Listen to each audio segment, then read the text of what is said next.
Fala pessoal, mais uma vez sejam muito bem-vindos ao canal da Você com Seu AP. É um prazerzaço ter você aqui conosco hoje e hoje um programa especial. Hoje nós temos o nosso podcast Pode Ser Você, mais uma edição aí desse sucesso absoluto do nosso canal e hoje nós temos aí um convidado muito especial. Nós vamos dar um pouquinho de spoiler aí antes de apresentar ele para você, mas é claro, como de costume, antes que nós iniciemos aí o nosso podcast, roda a nossa vinheta.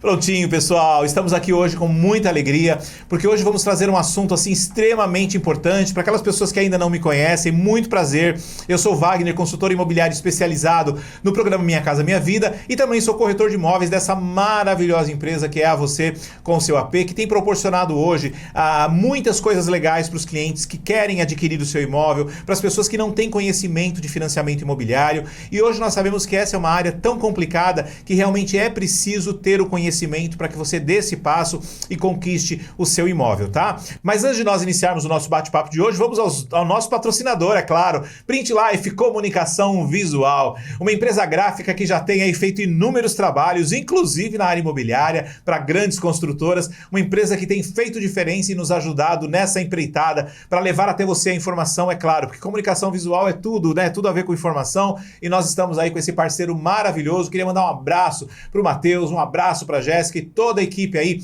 da Print Life Comunicação Visual. Se você está nos assistindo e precisa aí de folhetos, material corporativo, placas, banners e tudo que você precisar em termos de comunicação visual, fale lá com o pessoal da Print Life e eles vão te atender aí com muita atenção, com muito cuidado e você sempre vai ser VIP lá na Print Life, tá bom? Obrigado aí pela força. Beijo do coração de vocês. Então nós vamos hoje falar um pouquinho sobre direito, pessoal. É uma área que realmente parece muito nebulosa, assim como a área imobiliária, que nos traz assim tantas dúvidas. E é claro, o canal da Você com Seu AP já tem levado muita informação numa gama aí de quase 500 vídeos gravados, né? Inclusive já aproveitando aqui, se você não é inscrito no canal, se inscreva, ative o sininho para receber notificações, deixe o like e compartilhe com muitas pessoas. Nosso canal está crescendo assim muito. E nós estamos felizes por isso, porque a informação tem chegado até onde ela precisa chegar, que é justamente aquelas pessoas que precisam da informação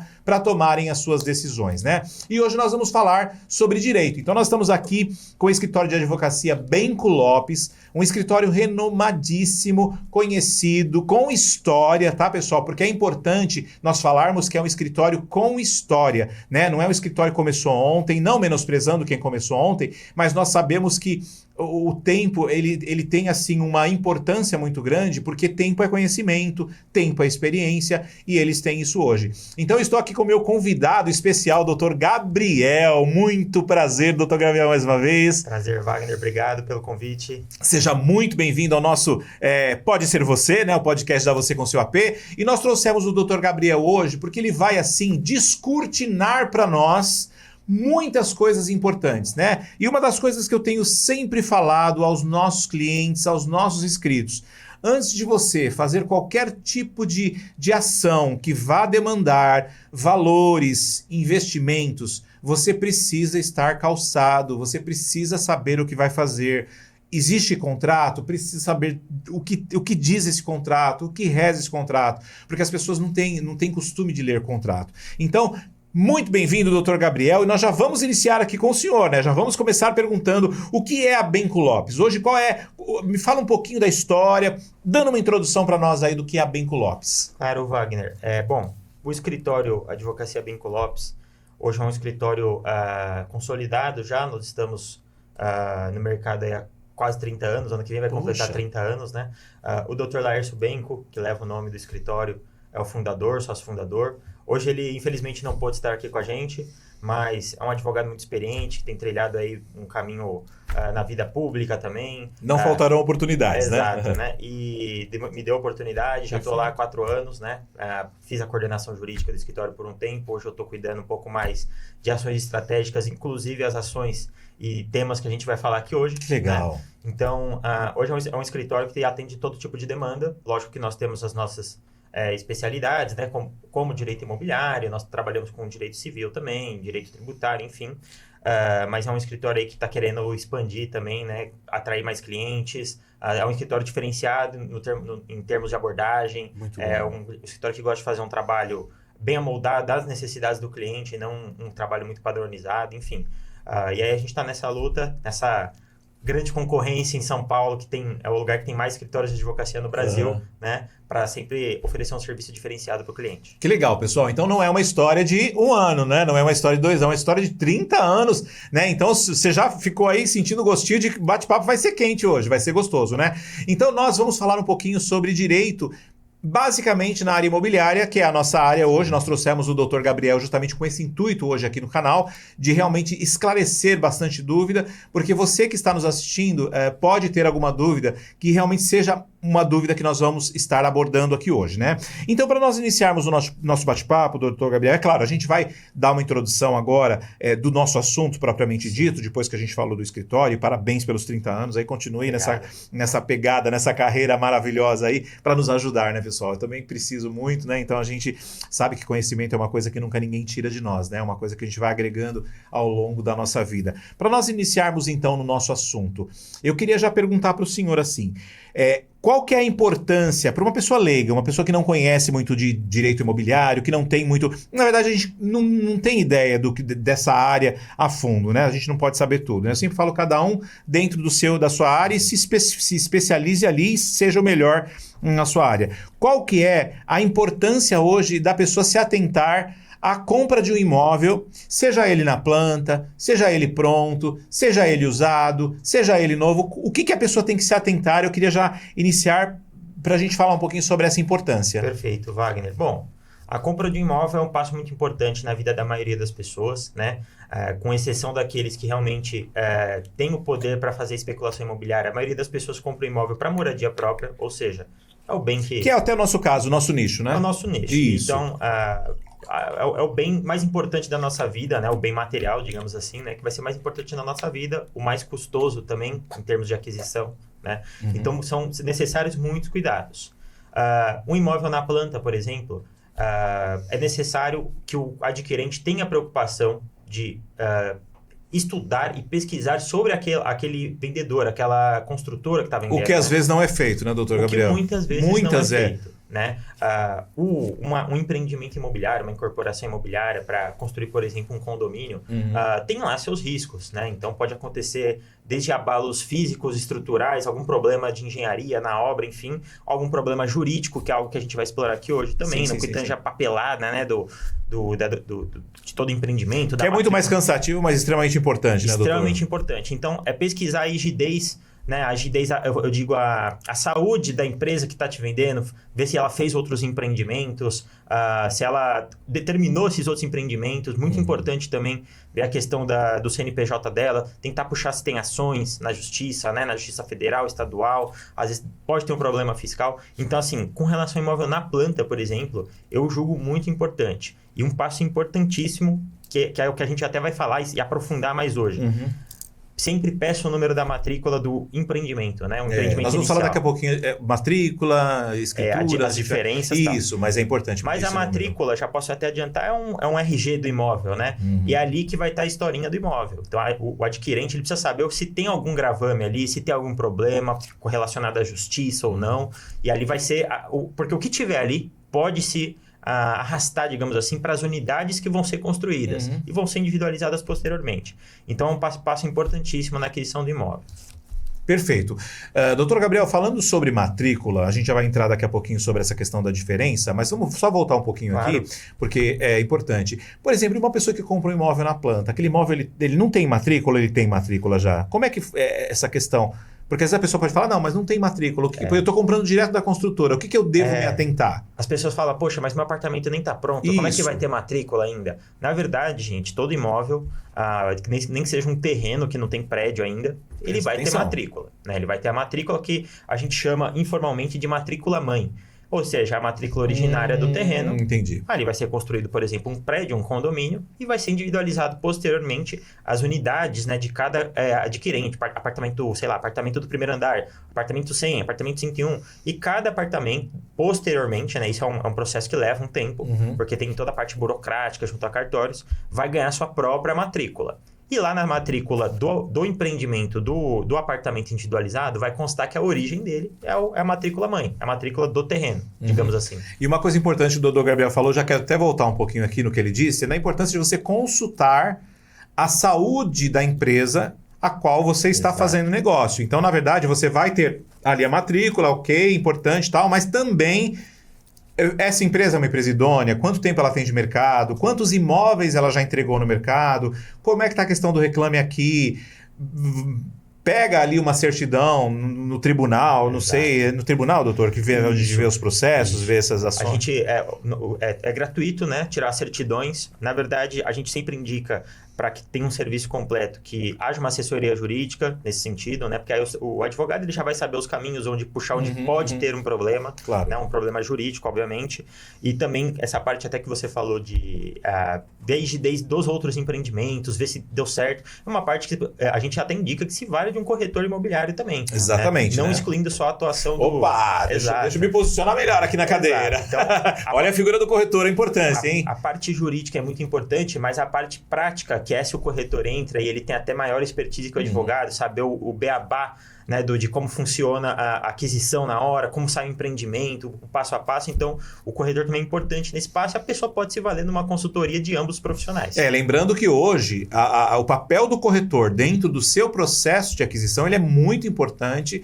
As pessoas às vezes não entendem, elas não sabem e elas nem cobram um profissional a importância que ele tem que ter dentro do processo, porque ele pode até responder criminalmente caso ele esteja, ou ele faça algo que esteja fora da lei, que esteja aí incorreto, quebra de ética, enfim, várias coisas que podem acontecer. Então a pessoa tem que entender que a figura do corretor não é só aquela figura para receber a comissão na hora que você assina o contrato, tá tudo certo. Ele tem a obrigação de te acompanhar, que é o que a equipe da Você com Seu AP faz hoje, tá? É começo, meio e fim de processo, né? Não é alguma coisa que você faz ali depois que o cliente assinou, você colocou o dinheiro no bolso, não quero mais saber desse cliente, né? Quando os problemas vêm, aí você já quer lavar suas mãos, como fez Pôncio Pilatos aí, e não saber mais do seu cliente. Não, acompanhe seu cliente até o final, que eu sei que muitos corretores acompanham aí o nosso canal e sabem que hoje é importante isso. Então, o doutor Gabriel esclareceu, tá? Gente, eu sempre digo, doutor Gabriel, que as pessoas elas não gostam muito de gastar dinheiro de forma preventiva, que eu sempre digo, né? Mas elas reclamam quando tem que fazer a forma corretiva, porque às vezes sai muito mais caro do que a preventiva. Exato. Não faça nada que você esteja inseguro, que você não tenha conhecimento, que você não esteja 100%, porque compra de imóvel, como o Dr. Gabriel deixou muito claro, talvez seja, claro que a gente torce que não, mas talvez seja o bem de maior valor agregado que você conquiste na sua vida. Nós não estamos falando de algo barato. E não estamos falando de algo que muitas pessoas hoje dependem de financiamento bancário, que você vai pagar rápido, né? A gente torce para que você pague, mas vamos falar da realidade da maioria dos brasileiros Exato. hoje, que se utilizam de 10, 12, 15 anos para pagar o seu imóvel. É importante a prevenção. E a prevenção é com um bom escritório de advocacia te acompanhando, com uma boa empresa imobiliária te acompanhando, com bons profissionais da área da corretagem, da área imobiliária te acompanhando, para que você consiga exigir dessas pessoas, porque todos eles vão ganhar no processo. Então, prevenção, né? O meu editor, às vezes, ele edita os vídeos e fala, nossa, é tão engraçado, porque eu dou ênfase nessa palavra antes das coisas, antes de assinar, se lê, se tira as dúvidas, é isso. Não adianta depois, eu já fiz. Porque, como eu muitas vezes me deparo com os comentários do canal, as pessoas já fiz. Agora... Faz na emoção, né? Na emoção. O que a gente vai fazer agora? Realização de um sonho, então. Exatamente. Vamos voltar aqui, então, ao nosso bate-papo, que eu tô aprendendo já aqui. Doutor, a diferença entre uma escritura pública e uma matrícula, existe diferença? São dois documentos diferentes? Sim, são dois documentos diferentes. E eu julgo essa um pontapé no que as pessoas devem saber inicialmente para fazer uma transação imobiliária, uma aquisição. Pode ser também uma doação, né, que o seja, mas aqui a gente falando mais especificamente de aquisição, financiamento e tudo mais. É importantíssimo. Por quê? Já me deparei com muitos casos no escritório e outras experiências jurídicas que eu tive, profissionais, que a pessoa tinha um contrato de gaveta, que é aquele contrato que a gente faz no famoso, Word, né? Imprime, no máximo tira uma cópia e faz a autenticação da firma, né? Bota na gaveta ali. Bota na gaveta e fala, ó, o imóvel é meu. E não é assim. Olha, o imóvel, até por segurança jurídica, né? A nossa legislação, especificamente o Código Civil, prevê que imóveis acima de 30 salários mínimos, ou seja, quase que a totalidade dos imóveis, né, existentes, dificilmente a gente vai encontrar imóvel abaixo desse valor, pois né? A transação de transferência da propriedade deve ser precedida de escritura pública. E a escritura pública, o que ela é, para diferenciá-la da matrícula? Ela é nada mais a forma pela qual você passa para frente o imóvel, vende o imóvel, por exemplo. Então, é lógico, numa transação, as partes fazem um pré-contrato, que a gente chama de promessa de compra e venda. Esse sim é um contrato de gaveta, ele tem validade jurídica. Mas é um contrato que precede a documentação, né? Ele tem a sua validade jurídica, caso a pessoa tenha algum problema. Queira brigar, Exato. Sim. Mas o que vai possibilitar que a pessoa transfira o imóvel para o nome dela é a escritura pública. E onde que se faz essa escritura pública, pessoal? A escritura pública é feita no cartório de notas. Tá? É a escritura pública que é registrada ou não? Exatamente. Na verdade, esse é o passo 1. Fez escritura pública, tem que levar no cartório de registro de imóveis, onde aquele seu imóvel está registrado, e fazer o registro na matrícula dessa escritura. Após feito o registro na matrícula, vai constar lá, por compra e venda datada de tal, data tal, fulano vendeu a cicrano. Ah, entendi. A partir desse momento, oficialmente, o imóvel é da pessoa. Tá, eu vou esclarecer aqui para a gente transformar numa linguagem legal. Então, assim, geralmente os imóveis que nós vendemos são através da Caixa Econômica Federal, que fazem parte do programa Minha Casa Minha Vida, e só a Caixa hoje faz financiamento para o programa. Como o contrato... Na verdade, a Caixa Econômica ela diz que o contrato dela, que é aquele contrato de financiamento que é assinado, ele tem o poder de escritura pública. Exato. Então, é por isso que esse contrato vai para o cartório ser registrado. Exato. Na verdade, aqui a gente está falando de Caixa, a gente fala de uma legislação específica, né? Até porque a Caixa constitui uma garantia nesses casos. E a lei confere força de escritura pública a esse documento. Perfeito. Tá? O que eu expliquei, na verdade, é uma transação imobiliária. Wagner quer vender o imóvel para Gabriel. Entendi. Gabriel tem o recurso para comprar direto do Wagner. Okay. Escritura pública e registro na matrícula. Perfeito. Mas, de fato, esse caso da Caixa, esse contrato já tem força de escritura e ela consegue registrar tanto a garantia dela no imóvel quanto a propriedade de quem está comprando. Perfeito. O doutor Gabriel não está no nosso script aqui, mas eu queria abrir um parênteses aqui para a gente fazer mais uma perguntinha, que é uma dúvida que eu tinha, na verdade, e que eu sei que muitos dos nossos ouvintes, dos nossos inscritos têm hoje. Quando a pessoa ela tem o contrato de gaveta, gaveta, tá? Sim. E ela está dentro do imóvel, nós podemos dizer que essa pessoa ela está de posse desse imóvel, mas ela não tem a propriedade desse imóvel? Qual que é essa diferença que as pessoas falam de posse e propriedade? Porque pelo que me consta, existe uma diferença aí, né? Exato. A posse é uma situação que a gente diz de fato. Você está ocupando o imóvel, fazendo uso dele. O que pode ser ilegal. O que pode ser uma posse clandestina. Clandestina. Exato. Né? Uma invasão. Uma invasão, né? Mas assim, e a propriedade formalizada, igual a gente falou, passo a passo, registra a escritura na matrícula, fica no seu nome. A propriedade, ela te confere poderes sobre a coisa, né? Sobre o imóvel, no caso. Você tem poder de usar, ou seja, fazer o uso mesmo. Gozar do imóvel. Sim. Fruir, ou seja, quer alugar? O aluguel vai ser seu, o imóvel é seu, você está fruindo dele, tirando benefícios daquele imóvel. E dispor, né? Que a legislação fala de dispor, nada mais posso onerar o meu imóvel, posso dar em garantia para o banco, numa hipoteca, posso vender meu imóvel. Só a propriedade, com o registro da escritura na matrícula, confere esses poderes. Perfeito. Então, entenderam, né, pessoal? Então, nós precisamos hoje tomar cuidado, porque existe diferença entre a posse, a pessoa acha que está dentro do imóvel, tem lá um contratinho e está tudo certo. É claro, o doutor Gabriel disse, pessoal, que contrato de gaveta ele não deixa de ser um documento, ele não deixa de ser algo validade jurídica, né? Mas é muito mais trabalhoso, penso eu, você brigar com um contrato de gaveta do que você ter que brigar com uma escritura, uma matrícula bonitinho, tudo certinho, né? Exato. E num contrato de gaveta, a pessoa que está comprando não tem a garantia de quem está vendendo é dono do imóvel. Olha aí. Um alerta isso. Eu já me deparei com muitos casos, né? Que a pessoa chegava no escritório, recebeu uma intimação judicial para desocupar o imóvel. E de quem que era essa intimação? Do verdadeiro proprietário. E ela chegava, doutor, tenho aqui o contrato, eu tenho aqui esse contrato e o imóvel é meu, eu paguei por ele. E aí eu tenho que dar uma notícia ruim, né? Lógico, cada caso vai ter a sua saída, a gente analisa, Mas aí vem a dor de cabeça para a pessoa resolver, né? Então, muito cuidado na parte preventiva, igual você falou. Exatamente, é o que nós falamos. Às vezes você vai lá, demanda um valorzinho, né? Um valor, porque hoje nós temos que prestigiar os profissionais. As pessoas querem pagar pouco e querem muito, e não existe isso. Quem é bom merece ganhar, né? Então é bom a gente entender que a prevenção, ela pode nos custar sim, mas ela pode nos custar muito menos do que o trabalho depois. E eu tenho inúmeros exemplos, até exemplos próximos aí de pessoas que perderam seus imóveis por conta de não terem feito essa prevenção e terem ido na emoção, né? Geralmente quando eu sempre falo, gente, vai comprar imóvel, deixa a emoção em casa. É racionalidade, né? Essa é o que cabe no bolso, é conta que você tem que fazer, né? Então é importante, e não só isso, também com a parte documental, que é muito importante, que é essa parte que a gente está abrangendo aqui hoje. Doutor, falando um pouquinho sobre imóvel na planta, né? Que é vamos dizer que é o nosso foco principal aqui. Sim. Hoje nós temos algumas formas de garantia. Nós vamos falar de hipoteca daqui a pouco, mas antes de falar de hipoteca, queria que o senhor falasse um pouquinho sobre alienação fiduciária. Claro. Né? Um palavrão, né? Uma palavra difícil de se falar, mas você que vai adquirir um imóvel hoje dentro do programa Minha Casa Minha Vida, pelas regras, como o doutor falou, da Caixa, que são regras diferenciadas hoje, o programa Minha Casa Minha Vida é um programa que tem a sua própria cartilha hoje. O regime de venda hoje é de alienação fiduciária. E tem coisas muito importantes para você saber sobre essa questão, principalmente na retomada de imóvel que não é pago. Tem coisa muito importante. Então eu vou passar a palavra do Dr. Gabriel para ele destrinchar para a gente o que seria alienação fiduciária e depois a gente fala de hipoteca. Perfeito. Eu vou tentar não ser muito juridiquês, porque na verdade a alienação fiduciária é um tema muito técnico. Né? Não, mas eu estou aqui para dar uma puxada no senhor. Pode ficar tranquilo. Perfeito. Né? Bom, basicamente a alienação fiduciária é uma garantia imobiliária, né, onde você precisa obter um empréstimo, sei lá, para adquirir um imóvel, que é o mais comum, e você dá o imóvel em garantia para o banco.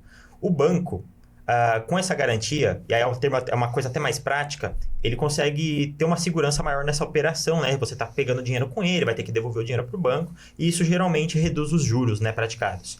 Mas basicamente você... Porque a gente chama daquela garantia sólida, né? Uma garantia... É uma garantia sólida, né? Nós temos um imóvel, e o que acontece? Na alienação fiduciária, a pessoa transfere a propriedade para o banco. Presta atenção. Né? O imóvel fica no nome do banco. É o que a gente chama no direito de propriedade resolúvel. Ou seja, por que ela é resolúvel? Ela tem que se resolver. Ela nasceu para morrer, ela tem prazo de validade. Né? Não é igual a nossa propriedade que a gente vai levar até o fim da vida. O banco ele vai ficar com a propriedade enquanto o empréstimo estiver ativo, você estiver pagando as parcelas. Paga a última parcela, dada a quitação, o banco ele transfere para o seu nome. Então ele fica com o imóvel em garantia. Basicamente a alienação fiduciária é isso. Vamos só falar. Então aquela pessoa, ou aquele... Porque às vezes a pessoa fala, não vou mais pagar, né? Aquela pessoa que está dentro do imóvel, que a gente falou de posse, propriedade, presta atenção, que está dentro do imóvel, não paga mais a parcela, não vai na Caixa renegociar, ela acha que ela vai ficar dentro do imóvel, ninguém vai tirar ela dentro do imóvel. Não é bem assim, né? O banco, ele te concedeu um empréstimo geralmente a juros mais acessíveis por ter essa garantia.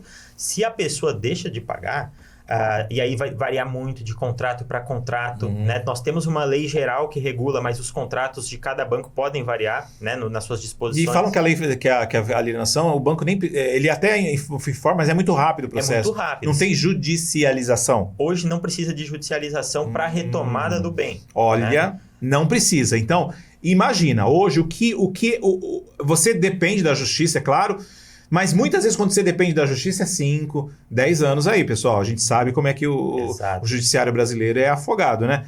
Não precisa de justiça no caso da alienação fiduciária. Então, assim, é muito mais rápido. Exato. A pessoa que atrasa por qualquer motivo, mas geralmente é aquela pessoa que não tem mais condições de pagar.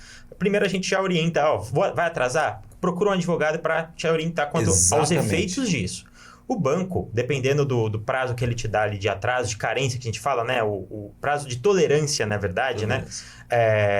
Ele pode retomar o imóvel extrajudicialmente através de um leilão. Ele vai vender esse imóvel. Extrajudicialmente, pessoal. Isso é muito sério. Se ninguém comprar esse imóvel, o banco ele faz o que a gente chama de consolidação da propriedade. Eu falei lá atrás que ele tinha uma propriedade resolúvel. Ou seja, ele tem a posse indireta, a posse direta fica com quem está comprando, né? Com o adquirente do imóvel. Só que o banco ele vai pegar essa posse direta. Depois que ele consolidar, se ninguém comprar no leilão extrajudicial, o imóvel vai ficar totalmente no nome dele, aí ele pode fazer o que ele bem entender com o imóvel. Então tem que tomar muito cuidado, que esse procedimento hoje é muito rápido. Inclusive, atualmente, ele se aplica à hipoteca, que a gente vai chegar lá. É o nosso próximo tópico aqui, mas vamos dar mais uma enxugadinha nesse aqui. No caso, então, da pessoa ela deixou de pagar, não avisou, ela pode ser despejada. E aquela pessoa que ela, na verdade, ela não quer mais um imóvel, ela propositalmente ela queria destratar, mas ela não consegue destratar com a Caixa aquele imóvel. A pergunta que muitos dos nossos inscritos fazem, o nome dela vai sujar? Como é que é esse processo? Vai sujar, o imóvel vai para leilão, vai ser vendido, depois volta? Como é que... Porque perder dinheiro ela vai perder de qualquer forma, né? A gente falando desses casos que tem um financiamento bancário com uma alienação fiduciária por trás, né? Não é tão simples. Lógico, novamente, cada caso é um caso. É necessário analisar o seu contrato. A primeira possibilidade que a gente dá, né, no campo jurídico é tentar um acordo para destratar aquele negócio. Olha, banco, o que dá para fazer aqui? Eu não quero mais financiamento, não tenho mais interesse no imóvel. Dá para chegar no acordo, é uma relação entre particulares. Mas lembrando que sempre é importante estar amparado com um profissional. Com um advogado, pessoal. Exato. Não vai com a cara e a coragem na Caixa, que banco... Bom, não vamos falar de banco aqui, tá? Mas banco é banco. Cada um defendendo seus interesses, se é que você me entende. Exato. Mas até sem querer puxar sardinha para banco nem para adquirente, vamos parar para pensar. O banco já concedeu o crédito. Então você comprou... Não, é verdade. Você comprou e no caso da Caixa, um juros até menor, enfim, né? Então o banco já fez o pagamento para você e você está devolvendo dinheiro para ele. Então o que ele vai fazer na maioria dos casos que a gente tem visto na prática? E ele tem esse direito, né? Ele não quer desfazer o negócio, o que ele faz? Ele executa a garantia. O que é executar a garantia? Ele simplesmente vai leiloar o seu imóvel. Não pagou? As parcelas que você tem para pagar, ele vai quitar essas parcelas. Eventualmente, o que tiver a maior, né, o que ficar maior que da dívida que você tinha, ele vai devolver para você. Né? Mas isso é um tempo, né? A pessoa tem que esperar. Isso leva um tempo, é um procedimento burocrático, mas... Tá no meio de um financiamento, desistiu, é difícil o banco fazer um acordo, porque ele já teve um custo ali de te oferecer o crédito, de ter pago fornecido o crédito. Mesmo porque de fato, não há interesse no banco, né? Não há interesse. Porque o imóvel vai voltar, enfim. E, enfim, o banco não vai ficar com aquele imóvel, ele não tem interesse, né? Às vezes é uma unidade residencial, então... Não, eu estava dando uma olhada esses dias aí, o banco de imóveis de leilão da Caixa é muito grande. De todos os bancos, eu vou te falar, mas eu acho que o da Caixa realmente deve ser monstruoso. Muitos imóveis, são muitos imóveis, é muita coisa, né? Bom, pessoal, nós vamos falar de hipoteca agora, doutor. Sim. Nós falamos de alienação fiduciária, que é hoje praticamente a maioria dos financiamentos que nós fazemos, mas nós temos a hipoteca. Para você que não sabe o que é hipoteca, doutor, o que é hipoteca, dá uma destrinchada para nós aí. A hipoteca, ela é engraçada, que aqui no Brasil ela não é tão difundida. Ela é uma coisa muito antiga. Nos Estados Unidos é utilizada assim, a rodo. É verdade. A pessoa, às vezes o imóvel já é dela, ela precisa de um dinheiro ali, sei lá, para construir um... Dar uma refinanciada. Uma refinanciada, ela quer virar empreendedora, precisa pegar recurso, ela dá o imóvel em hipoteca para o banco. Isso aqui no Brasil é impensável, né? Geralmente a hipoteca se dá também nesses casos que a pessoa está adquirindo imóvel e tem que dar em garantia, né? Basicamente, a hipoteca é uma garantia também, como a alienação fiduciária. Só que nesse caso, o que diferencia ela da alienação fiduciária é que o imóvel não vai para o nome do banco. Né? Ele fica no nome da pessoa que comprou o imóvel, que está adquirindo o imóvel. E a hipoteca fica registrada lá na matrícula, que é o que a gente falou no começo. Assim como a alienação fiduciária também fica, mas a hipoteca fica. O que diferencia a hipoteca da alienação fiduciária também eu posso até vender esse imóvel estando hipotecado. Só que a hipoteca que está lá no meu nome vai seguir com o próximo proprietário. Tá aí a importância de quem vai comprar o imóvel, que aí foi o primeiro, né, logo no comecinho do nosso bate-papo, verificar a matrícula, né? Exato. E assim, na matrícula a gente vai ter lá várias averbações, né? A averbação 1, que conta a historinha do imóvel, né? O que vai acontecendo, tudo é registrado na matrícula. A matrícula, na verdade, é histórico de tudo, É o histórico, né? É um RG com Desde histórico. Desde que o imóvel nasceu, vamos dizer assim, né? Exato. É o seu RG com histórico, digamos, se a gente puder fazer essa analogia, sim, né? Sim, claro. Então, assim, eu, Gabriel, comprei um imóvel, hipotequei ele, porque eu precisava de levantar uma grana. Um dinheiro. Mas eu posso vender para você, Wagner. Só que se eu não paguei meu empréstimo com o banco, que me deu essa hipoteca, com a Caixa, por exemplo, essa hipoteca vai continuar na matrícula e você pode ter problemas com ela, entendeu? Se eu atrasar as minhas parcelas com a Caixa, deixar de pagar, ela pode aí também se valer do procedimento de leilão, que é executar a garantia, né? Ô, doutor, só uma perguntinha para a gente poder falar um pouquinho aqui sobre a importância, né, os cuidados que a gente tem que ter em dar a garantia do imóvel. Por exemplo, um banco que oferece um empréstimo com garantia de imóvel, isso seria hipoteca ou não? Então, esses bancos que hoje, né, a gente recebe muita proposta de banco aí, compra o imóvel dando seu carro de garantia ou dando o seu imóvel de garantia. Quando eu dou o meu imóvel de garantia para o empréstimo, por exemplo, aí vai para a matrícula essa... Vai, sempre vai para a matrícula. Tá. O banco jamais vai deixar de registrar na matrícula porque ele tem todo o aparato jurídico para garantir essa operação e para garantir a ter validade também, né? Na verdade, assim, esses empréstimos, é muito comum a gente ver nessas novas fintechs, né? Isso. Esses bancos novos. Isso, exatamente. Isso que eu tô falando que o Inter é um dos bancos que... Eu tenho o Banco Inter, eu já vi realmente. Tem lá, pega um empréstimo e deixa seu imóvel por garantia. Isso. Só que também eles vão se valer de um desses dois institutos. Ou ele vai se valer na alienação fiduciária, mas a maioria dos casos vai ser hipoteca. Entendi. Né? Então tem que ficar esperto quando esse imóvel é dado em garantia. Não estamos incentivando você a dar o seu imóvel em garantia para pegar dinheiro de forma alguma, mas nós temos que abordar esse assunto porque é algo que está aí, às vezes a pessoa no desespero vai lá e faz isso. Eu queria fazer uma pergunta para o senhor, doutor Gabriel. Nós falamos de alienação fiduciária, que toda a parte por exemplo, de retomada, caso haja uma falta no pagamento, seria via extrajudicial, porque quando no caso de hipoteca, aí seria via judicial? Olha, até pouco tempo atrás era só judicial a execução da hipoteca. Hoje, como nós temos uma nova lei, né, ela é recente, que possibilitou também que a garantia seja executada extrajudicialmente, bem semelhante ao que acontece com a alienação fiduciária. Olha, então você que quer, não, eu vou fazer porque demora mais, porque... Não é, pessoal. É o que eu sempre digo, pessoal. Quando é a favor de pessoas muito grandes, muito poderosas, a coisa anda muito rápido. Então, assim, fique atento. Eu sei que muitas vezes a gente passa por alguns perrengues aí, vamos dizer, português claro, precisa, mas tome cuidado. Porque imóvel, pessoal, que você mora, esquece que ele é seu, né? Não envolva ele em nada, como o doutor falou. Está apertando aí o financeiro, antes que aconteça, vá até a Caixa, tente lá um acordo de carência, ou qualquer outro banco, porque assim, o banco ele pode te ajudar antes, mas depois ele não vai ter interesse. Se você deixou de pagar, já acionou, esquece, não vai acontecer e você vai ter muitos problemas em relação a isso, tá? Desculpa, Wagner, até antes de prosseguir, eu queria até puxar uma sardinha para o lado dos advogados, Pode. Né? Independentemente da fase que esteja o seu inadimplemento, se o seu imóvel já foi leiloado, se ele está em vias de ser leiloado, sempre consulte o advogado. Pode ser que nesse procedimento o banco tenha cometido uma falha formal, a gente pode, de repente, rever essa questão. Lógico, se a pessoa tiver interesse em permanecer com o imóvel, né? E olha, isso é importante, pessoal. Às vezes a pessoa, por falta de conhecimento jurídico, e é claro, ninguém tem conhecimento jurídico sem ser profissionais da área, perde o imóvel e depois se lamenta, porque vai ver que tinha alguma coisa que dava para fazer e reverter a situação. Mas não viu, né? Não contratou, não, e aí perdeu. Então, assim, cuidado, pessoal. A prevenção hoje, não só na área jurídica, a gente fala de prevenção em tudo. É prevenção no seu carro, no seu veículo, porque tem, né, uma manutenção preventiva. Saúde. Não vai esperar estar morrendo para ir no médico. Tem que fazer os diagnósticos, os check-ups anuais, pelo menos 2 vezes por ano. E essa questão jurídica, pessoal, é importantíssima, envolvendo aí o caso imobiliário. Tem uma próxima pergunta aqui, doutora. Não sei se a gente já comentou sobre ela. Há algum cuidado específico que se deve manter ou ter, né, quando se dá um imóvel em garantia da hipoteca? O senhor quer abordar alguma coisa ou a gente já falou sobre isso? Na verdade, seria mais no sentido de... Esse cuidado que a gente precisa ter. É o cuidado geral, vale para aqueles cuidados de quando você vai comprar um imóvel na planta, né? Uhum. São cuidados gerais que a gente sempre tem que ter em qualquer operação de aquisição de imóvel, né? Perfeito. Notadamente aqui quando a gente fala de aquisição entre particulares ou até uma construtora vendendo.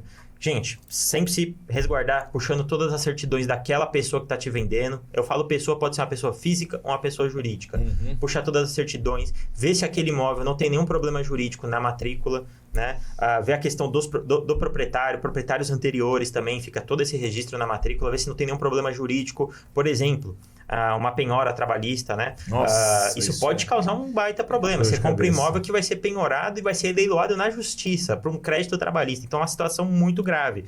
Então, ao dar o imóvel em hipoteca, lógico, o banco faz essa análise também, mas você pode acabar tendo um problema até com o banco. Imagina você dar um imóvel todo problemático, digamos assim, para o banco em garantia. É muito, muito perigoso. Eu sempre gosto de fazer assim um paralelo, né? Porque as pessoas entendem bem. Gente, é exatamente como a questão da saúde. Quando você vai no médico ou no pronto-socorro, a primeira coisa que você faz ali é algo chamado triagem, né? O que é a triagem? Antes de você ir para o médico em si.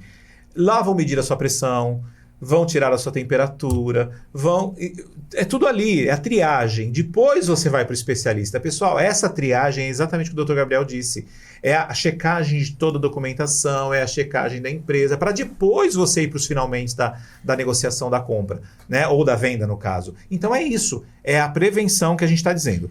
Mas o que trouxe o Dr. Gabriel aqui nesse podcast hoje, que a gente vai entrar agora, é algo que tem tirado o sono de muitos clientes que já adquiriram seu imóvel e se depararam com um problema deste imóvel. Na verdade, o doutor poderia dizer, ele estar comprometido. Exatamente. E o cliente não ter essa informação, e quando ele vai fazer ali a documentação, ele vê. É uma súmula importantíssima que o doutor Gabriel agora vai abrir para nós, né? Que muitos dos clientes estão com esse problema, e se você está com esse problema, pessoal, tem os contatos aí que nós vamos deixar aqui no vídeo abaixo. Entre em contato para resolver, tá? Então, queria que o Dr. Gabriel falasse um pouquinho aqui. Eu não sei se tem a ver com a próxima pergunta, mas se não tiver, a gente já vai puxar esse assunto, que é um assunto importante. Porque as pessoas podem se deparar com uma hipoteca no seu imóvel adquirido junto à construtora, mesmo não tendo tomado qualquer empréstimo no banco ou financiado o imóvel junto a uma instituição financeira. Não sei se é pertinente a pergunta 8. Pertinente, super pertinente. Perfeito, com esse problema que muitos estão tendo. Casa totalmente com o que a gente vai falar agora. Perfeito. É muito comum que as pessoas façam financiamento de imóvel na planta diretamente junto à construtora. Então, ela não vai pegar um crédito no banco. Ela pega o crédito direto. A construtora concede um crédito. O que é muito comum hoje. O que é muito comum. Então, as construtoras, via de regra, né, elas estão até menos rígidas que os bancos na concessão de crédito. Até porque ela precisa alavancar o empreendimento. Exatamente. Nós tivemos muitos casos, né, de clientes que tiveram problemas assim em vias de perder o imóvel, né? Eles compravam o imóvel junto à construtora, financiavam, né? Terminavam de pagar, a construtora dava o termo de quitação. Quando eles iam registrar lá a escritura na matrícula, via que tinha uma hipoteca. Na matrícula do imóvel deles, via que tinha uma hipoteca de um banco qualquer. Aí ele fala, pô, mas não fui eu que dei hipoteca a esse imóvel, eu financei direto à construtora, o que aconteceu? Vai lá no cartório, o cartório falou, opa, tem uma hipoteca aqui, hein? Fica esperto. A pessoa já fica com medo. Quando ela vai levantar, né, nos procura, a gente levanta a situação, o que geralmente acontece? A construtora, quando ela vai construir um empreendimento, ela tem que pegar recursos com o banco.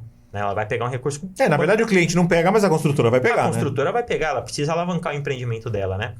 De uma forma mais veloz. Então, ela geralmente dá aquela matrícula-mãe, aquele imóvel que ainda é um terreno, que vai ser construído, ela dá a hipoteca para o banco.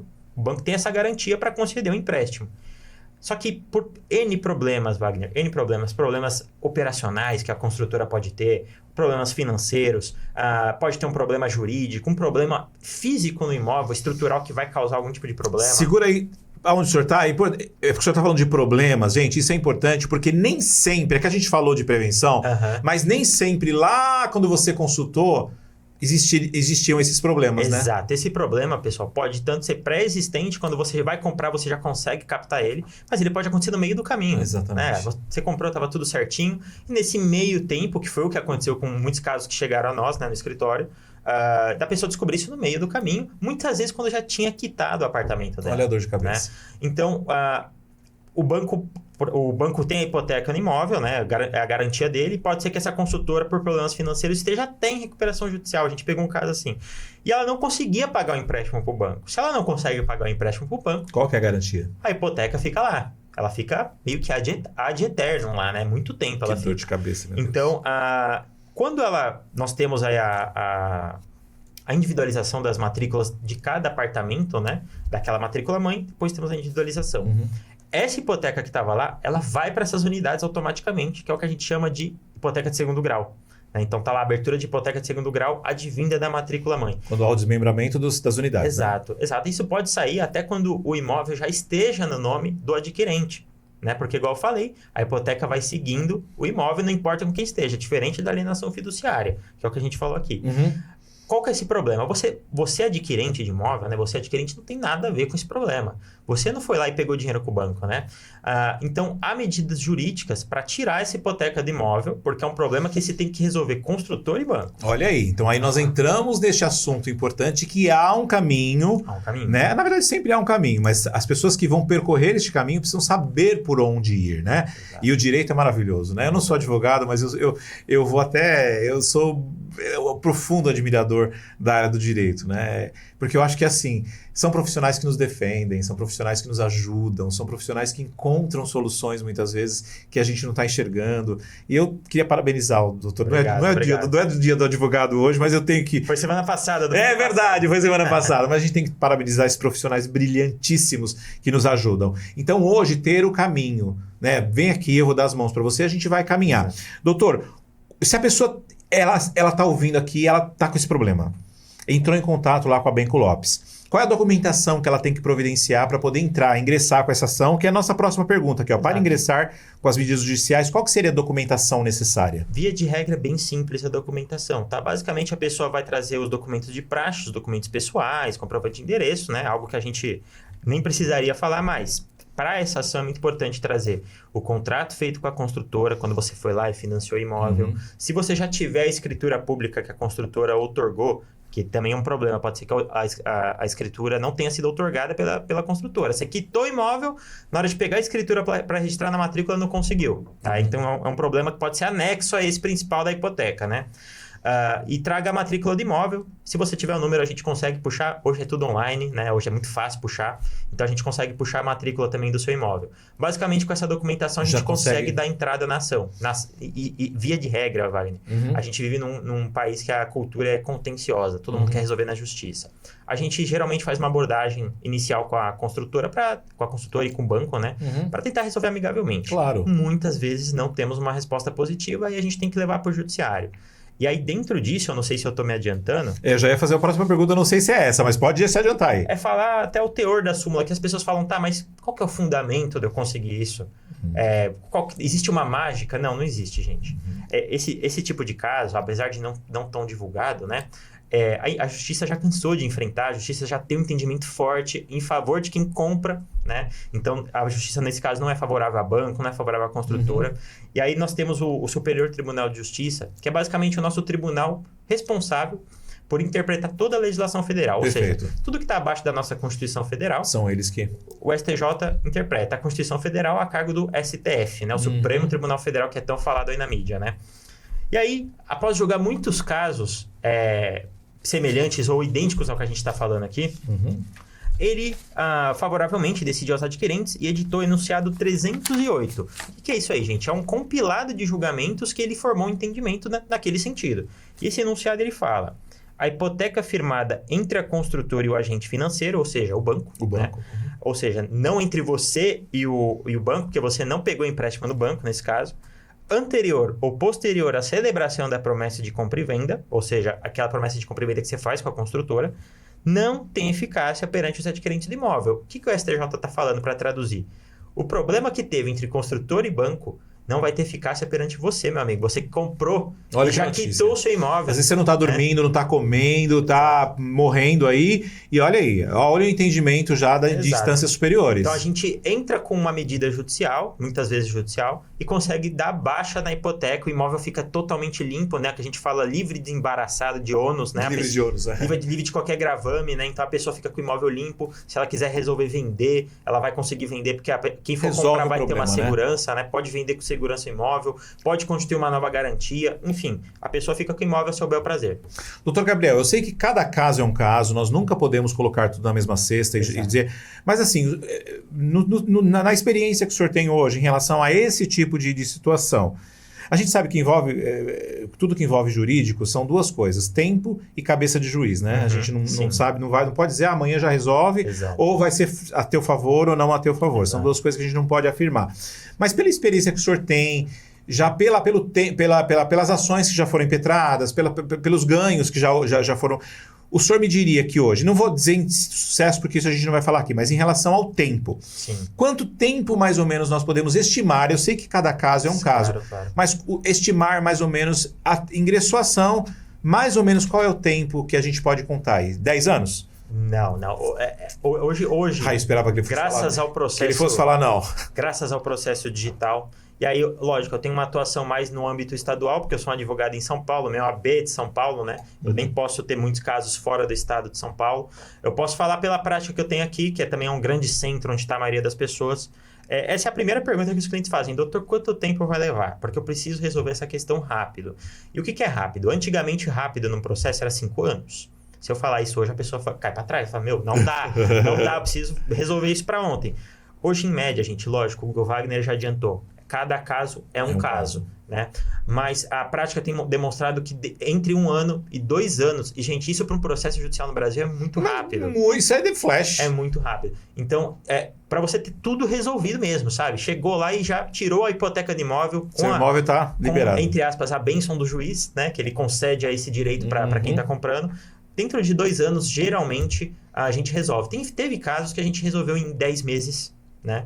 Não vou falar que todos os casos vão ser assim, vai depender muito das circunstâncias do caso, da defesa que o banco vai apresentar no processo, mas eu considero um tempo razoável. Hoje no Brasil, salvo melhor juízo, um processo dura, segundo isso são dados do CNJ, né, que é o nosso Conselho Nacional de Justiça, é um órgão administrativo do Poder Judiciário, dura entre mais ou menos uns 4 anos e 4 meses, uma média. Então, assim, você está muito abaixo da média. É muito rápido, né? é muito rápido. Quem tiver com esse problema vai resolver em um tempo recorde, digamos assim. Tá. Doutor Gabriel, ainda nesse assunto, a gente vai ainda mastigar um pouquinho aqui.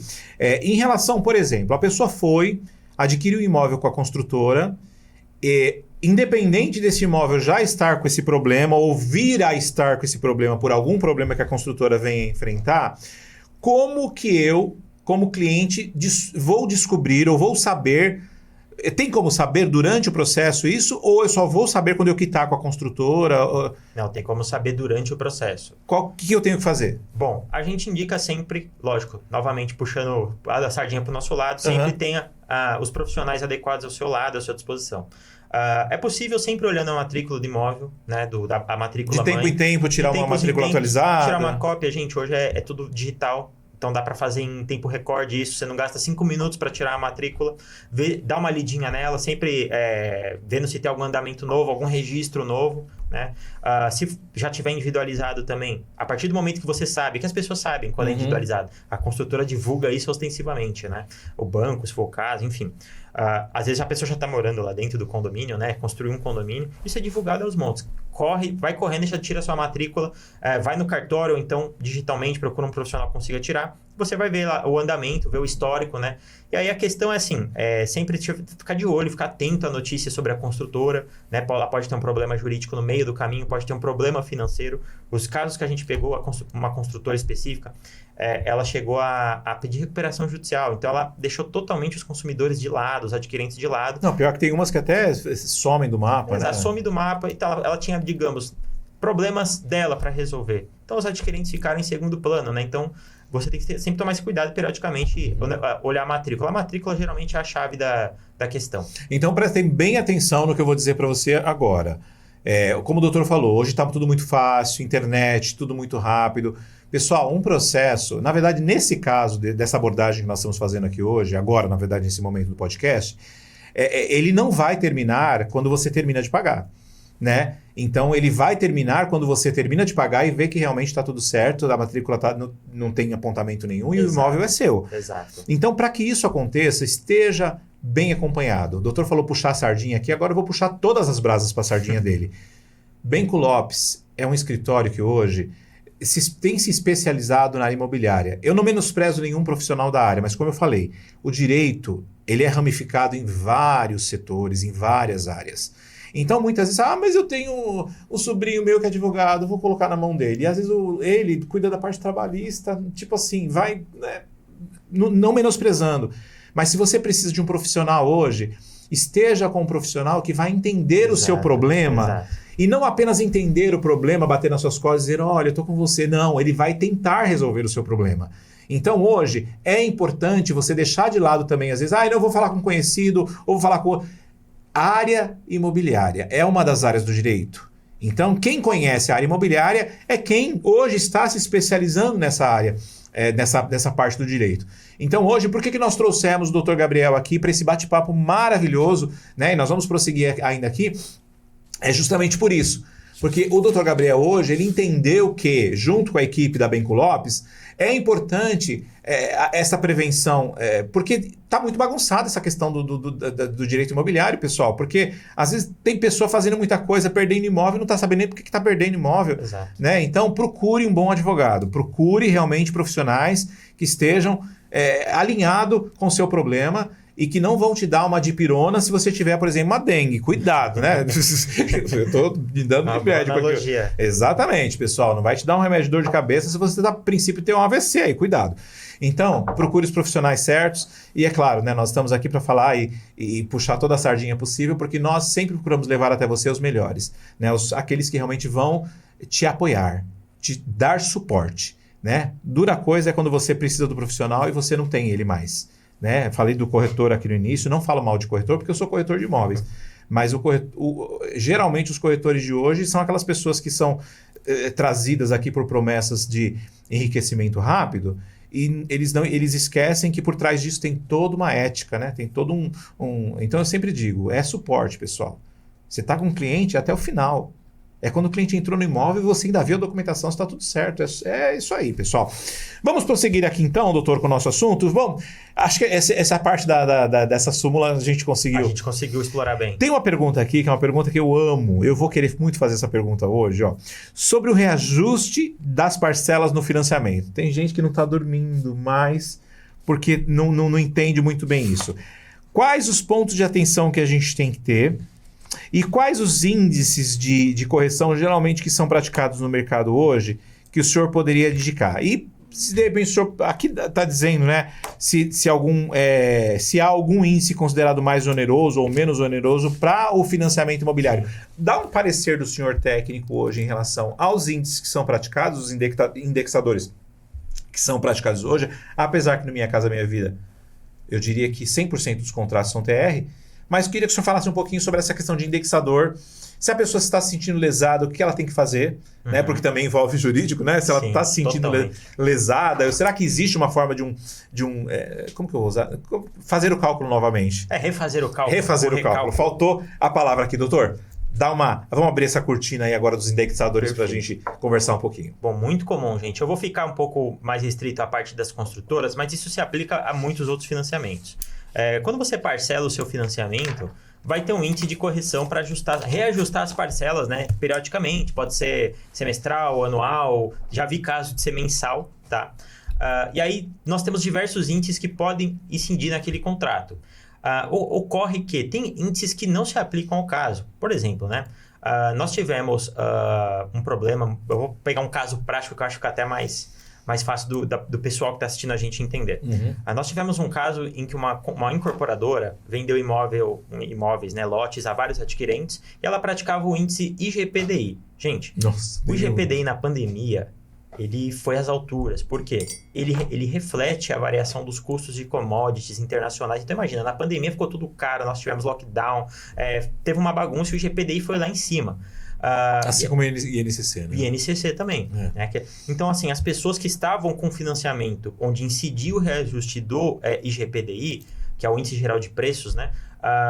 Tiveram um baita prejuízo. Então, muitas procuraram a justiça, algumas nos procuraram para revisar esse índice. Ou seja, o que a gente pedia na justiça e os juízes tiveram uma sensibilidade, até por conta da pandemia. Olha, esse índice ele não reflete melhor a questão do mercado imobiliário brasileiro. Né? A gente tem outros índices que podem incidir, como, por exemplo, o INPC, que é o Índice Nacional de Preços ao Consumidor, que ele reflete aí a variação de preços do consumo das famílias de 1 a 4 salários mínimos.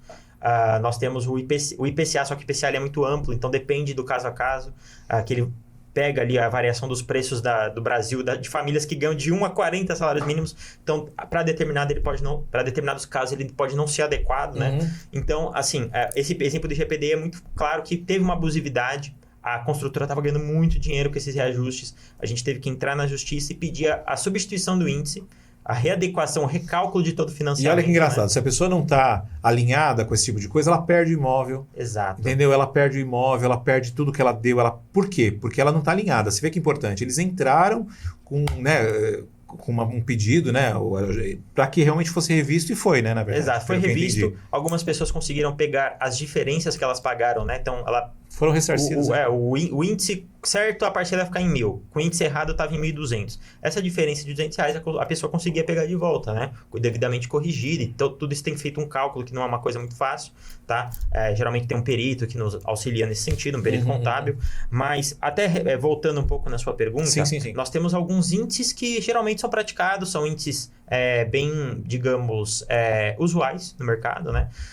Nós temos o próprio IPCA, que é o índice da inflação, em menor grau. Muito comum que as construtoras pratiquem o INCC no período de surgimento da obra, né? Está levantando as obras e após a entrega das chaves, ela pratica, por exemplo, o IGPM. Né? Que é o que é o mais comum hoje. É o mais comum. O IGPM geralmente reflete bem essa variação de custos, né? E nós temos também acho que eu já falei do INPC, nós temos o IPCA, enfim, são esses índices. Ou seja, se você está assinando um contrato, isso é importante, e vê que tem um índice que não está nesse que a gente falou aqui, né? Fique atento, dá uma pesquisada, como é que foi a variação desse índice, né? A gente tem também a internet aí para nos ajudar, pode ser um índice que oscila muito, ele pode ir lá embaixo, e quando ele vai lá embaixo não acontece nada, porque a sua parcela fica congelada naquele valor, ela só altera quando ele sobe. Então, se for um índice que é muito volúvel, você tem que ficar esperto com aquele financiamento, né? Então, é algo bem importante da gente falar aqui. Doutor Gabriel, às vezes no contrato está lá, por exemplo, durante o período de construção, as parcelas serão reajustadas pelo INCC. Exato. Após o período de chaves, eles chamam de pós-chaves, as parcelas serão reajustadas, por exemplo, pelo IGPM. Geralmente os contratos colocam uma porcentagem a mais. Isso é legal fazer? Por exemplo, IGPM mais 1%? Sim, isso é legal fazer, né? Na verdade, sim, Wagner, é sempre o caso a caso que vai mostrar. Tem essa combinação índice mais juros. Mas geralmente sim. Geralmente sim, geralmente... É normal isso? É normal. Praxe. É normal. Tá. Agora, se eu pegar um índice, por exemplo, que é totalmente desregulado para aquela situação, é um índice que vai levar o preço às alturas, joga mais 1%, né, que é o que alguns casos praticam, isso pode gerar problemas. É que assim, quando a gente fala com construtora, adquirente de um lado, né, e construtora de outro, ou então pode ser até um banco de um lado e construtora de outro, e adquirente de outro, nós estamos falando de dois particulares, né, e quando a gente fala de relações particulares, a gente fala de liberdade negocial, né, lógico, uma pessoa não pode tentar passar a perna na outra. Tem casos claro. Que a gente vê realmente, mas... infelizmente é o que mais tem. O nosso ordenamento jurídico, a nossa legislação, o nosso Código Civil, o nosso Poder Judiciário também entende assim, que as partes têm autonomia para, olha, aqui eu quero esses juros, quero essa correção.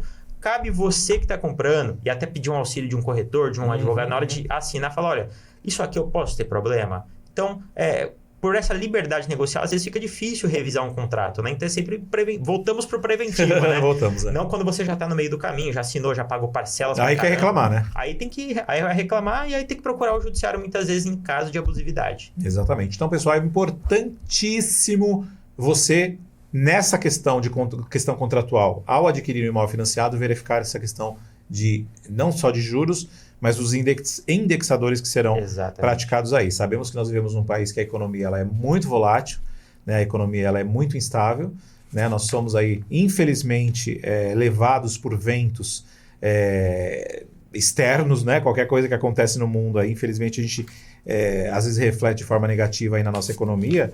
E também, né, nós sabemos que a economia mundial ela não caminha tão bem assim. Então, mais uma vez, muito importante ao se dar um passo, se fazer toda essa verificação para se ter segurança. Doutor, caminhando para o final aqui do nosso bate-papo de hoje, eu vou incluir uma pergunta no script que o senhor mandou para a gente.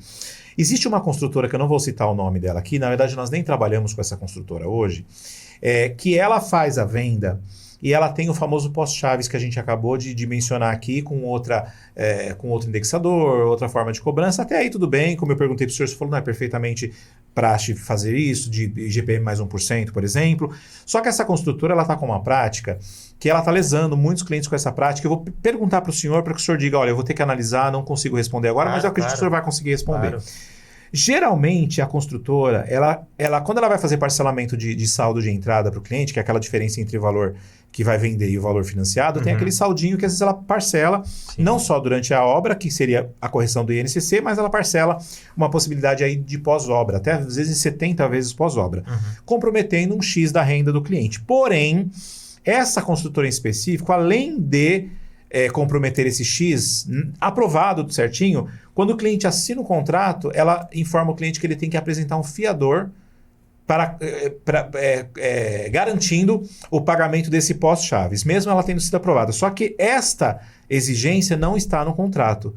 Esse cliente ele tem algum direito de brigar, dizer, não vou apresentar fiador, porque não foi pactuado isso comigo, não foi dito que eu teria que apresentar um fiador. Tem muitos clientes que estão tendo problemas. Eu queria que o senhor, de repente, encerrasse isso com essa pérola que seria para os nossos clientes. É claro que tudo, pessoal, envolve profissional da área, tá? Tudo que diz respeito ao seu direito envolve profissionais do direito. Essa pessoa, ela tem razão de brigar ou a construtora pode pedir o que ela quiser? Como é que funciona isso? Claro. Eu posso fazer só uma correção numa fala anterior antes de responder? Claro. O INPC, pessoal, ele reflete a variação de preços de serviços, de produtos de famílias consumidoras de 1 a 5 salários mínimos. Eu tinha falado 4. Só essa pequena correção, porque é informação... Perfeito. Deu para perceber que o Dr. Gabriel é perfeccionista. Não pode passar desinformação para o pessoal. Bom... Nesse caso, não teve uma pactuação, né? A pessoa não assinou um contrato que consta essa cláusula. A exigência uma garantia de um fiador ou de um avalista, né? A gente entende por abusiva essa prática. Eu particularmente entendo. É que, como a gente tem uma cultura de judicialização, gente, a gente tem N posições de juízes. Tem juiz que entende de um lado A, tem juiz que vai mais no sentido de, olha, aqui teve uma liberdade negocial, você aceita se você quiser. Tem juiz que já fala, ó, tem uma relação de consumo, a construtora como parte polo mais forte dessa relação, né? O consumidor geralmente é o lado mais fraco dessa relação, está cometendo uma abusividade, isso tem que ser revisto. Então, vai depender do caso a caso, mas dentro disso que você me falou, me parece que é uma abusividade muito clara, porque não foi contratado isso e só para um fim específico, a consultora do nada exige um fiador, não tem previsão em nada, enfim.